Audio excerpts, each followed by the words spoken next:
why don't you just tell her she turned your brains into a souffle and be done with it? George, you say something? Your mistake was to become friends. It's the wrong approach.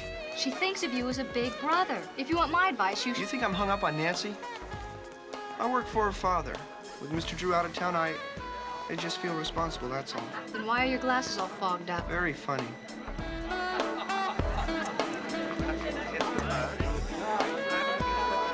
Go on the way you're going, and somebody else will always be taking her for moonlit rides. Nancy's not interested in any moonlit rides. She's a very serious-minded girl. Brandon's gonna show me his new ski boat. You guys wanna come? Ski boat, well, it's too cold. Well, it's a big moon. With any luck, we should be able to spot a few fine fish.